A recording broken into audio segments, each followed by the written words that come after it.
dhegeystayaal mar kale iyo barnaamijyadii aan ku qaadaan dhiganay wararkii ugu dambeeyay ee madaqada bariga dhexe iyo qadiyadii ka dhaxaysay iyo xaaladii siyaasadeed ee ka dhaxaloosnay dalalka khaliijka kuwada yaala dalka Sacuudiga hogaaminaya xulafada ee kamid yihiin dalkaasi Bahrain dalka isku tagay Imaaraadka Carabta iyo Masar iyo waliba dalka yar Qatar oo ay halgan siyaasadeed oo dhinaca diblomaasiyadda iyo dhinaca dhaqaalaha ay wada galeen ayadoo aynu ognahay tan iyo intii aynu wararkan timintooda bilownay shantii bishii June ee sanadkan ilaa haatan aysan wax horumar ah oo la taaban karo oo cadaadiskii ay saareen dalkaasi aysan ka gaarin dalalkaasi shalay waxaad wararkeena ku dhageysateen oo Arbaca ahayd in ay markaasi soo saareen 6 qodob oo ay ugu yeereen 6 qodob mabaadi'da kuwaas oo inta badan isku dhinac u janjeeray hase yeeshee dalka Qatar wuxuu kaga jawaabay sidoo kale baaqiya kale oo dalalka ka soo baxay iyo Turkiga oo hadal adag ka geystay arintaasi iyo arrimaha kaleba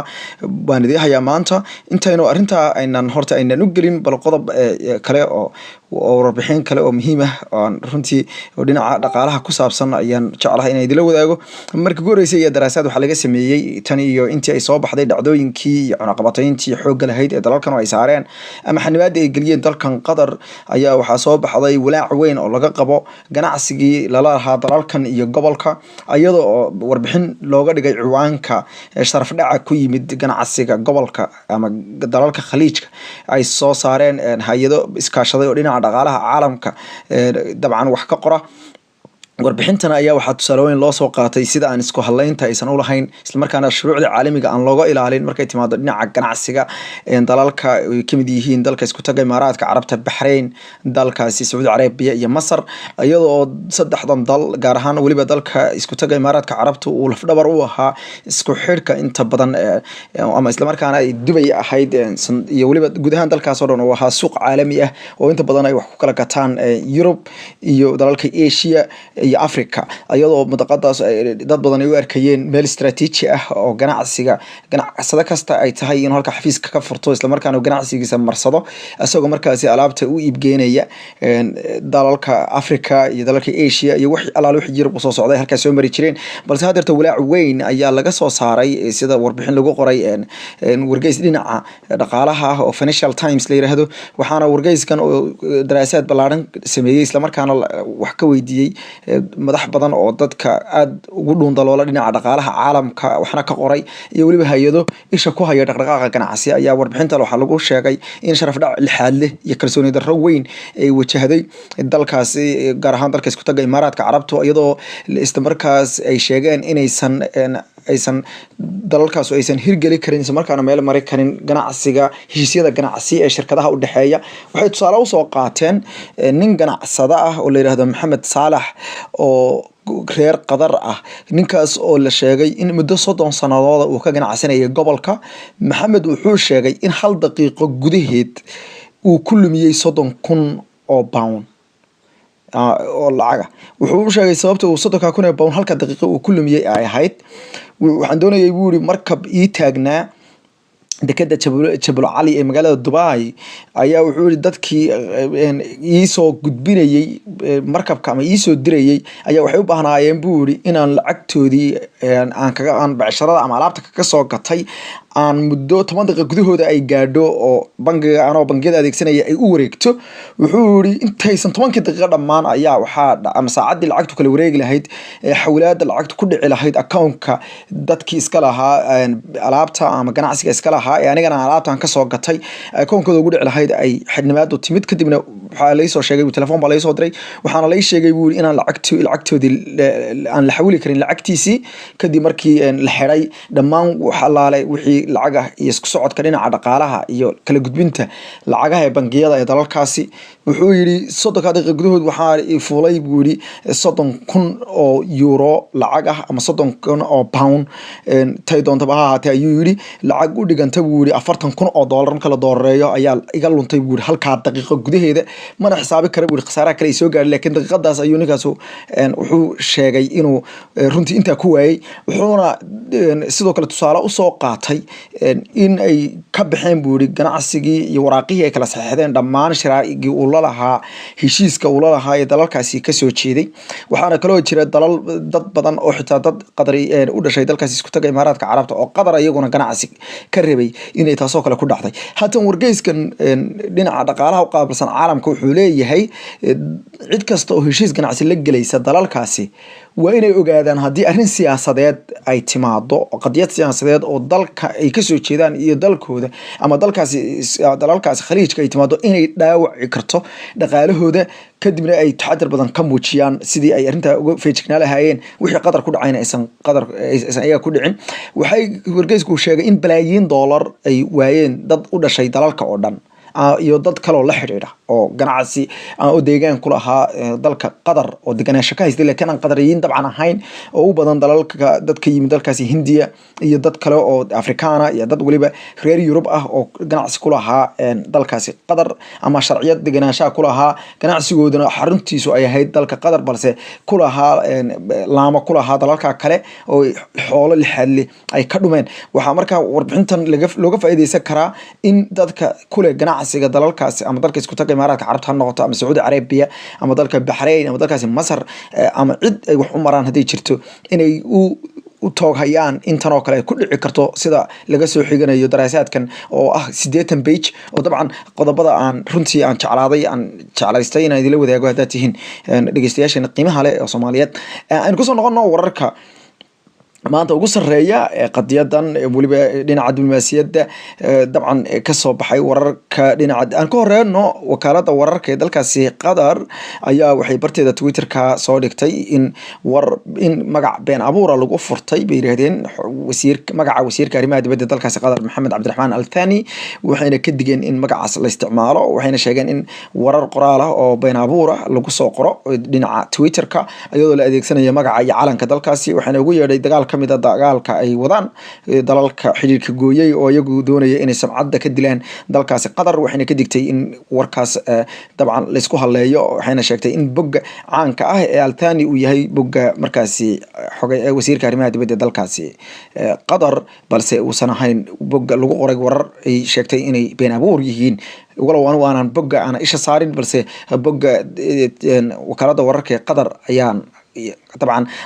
aan raacsanahay oo aan dabcan aan la socdaa ama flower u ahay oo aan halkan uga jeeda warkaas qoraalka hadda soo dhigay walow aan arag warka qoraalka ee been abuurka dabcan ay ka hadlayaan wakaalada wararku.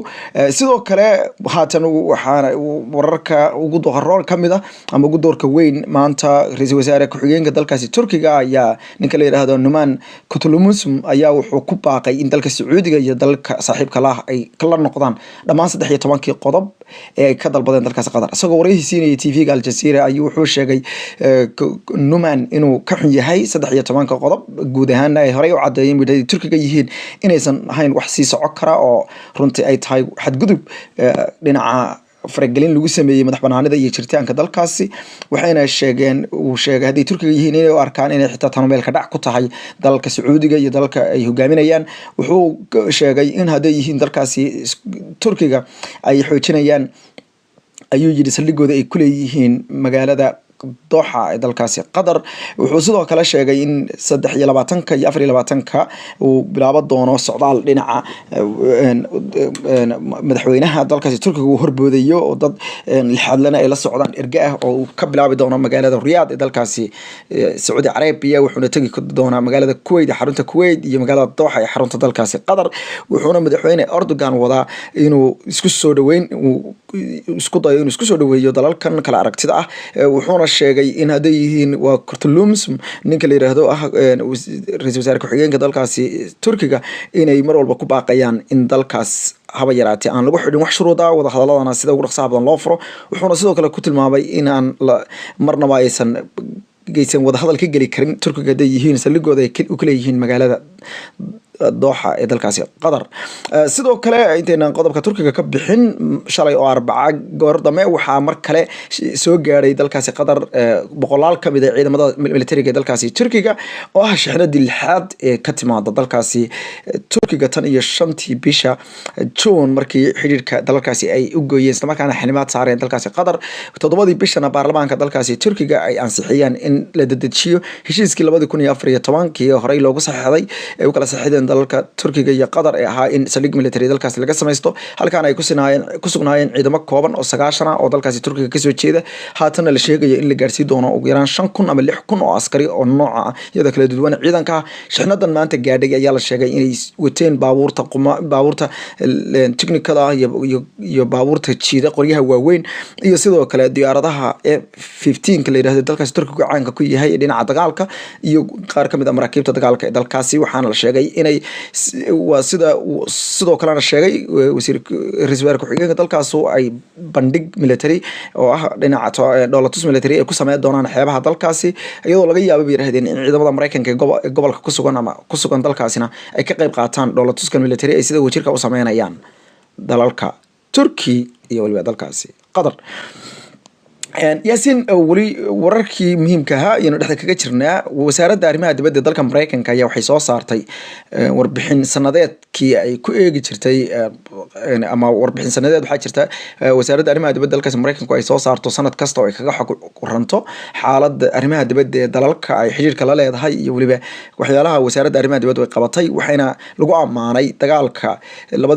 warbixinta markaasi dabcan sanadkii hore oo 2006 wixii qabsoomay ee dunida ka qabsoomay 2016 kan dhaho